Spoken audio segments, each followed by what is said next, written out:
안녕하십니까. 부상 없이 달리기 채널 정형외과 전문의 닥터남입니다.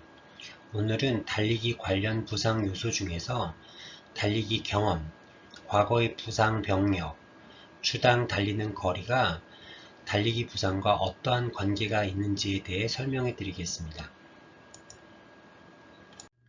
달리기 부상의 원인을 생각할 때는 먼저 반복되는 과부하, 급격한 변화, 전후 좌우 신체의 밸런스 이상을 염두에 두고 나서 나머지 요인들에 대한 분석이 필요하다고 말씀드렸습니다. 체중보다는 BMI가 높을수록 달리기 부상과의 연관이 있다고 말씀드렸습니다.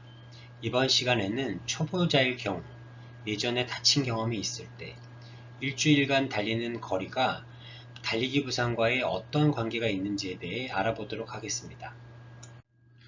2016년 트라이슬론 포럼의 메타 분석, 즉 여러 개의 논문을 비교하여 나온 결과에 따르면 노비스, 초보 러너의 부상 발생률은 17.8%로 일반 취미 러너 발생률 7.7%보다 높게 나타났습니다. 이는 아직 달리기에 사용되는 근육과 인대가 발달되지 않은 상태에서의 무리한 달리기는 자칫 부상으로 이어질 수 있다는 것을 의미합니다.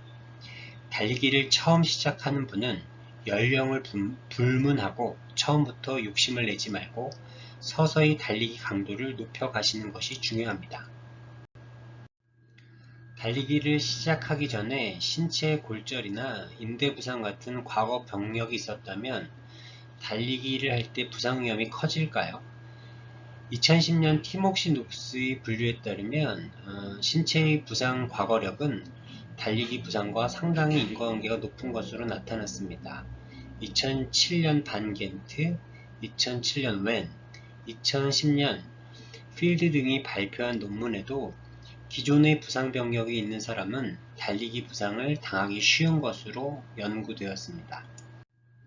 이러한 부상 병력에는 러너스니, 장경인대문과 같은 달리기와 관련된 부상이 있고 낙상으로 인한 골절 같은 달리기와 관련이 없는 다른 종류의 부상이 있습니다.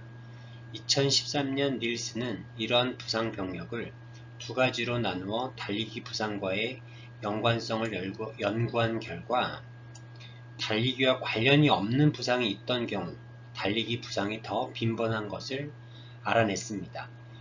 결론적으로 달리기 부상은 과거에 어떠한 신체적 부상을 당한 병력이 있으면 빈번히 발생하였으며 그 중에서도 달리기와 관련이 없었던 부상을 입은 경우에 더 흔하게 발생했습니다.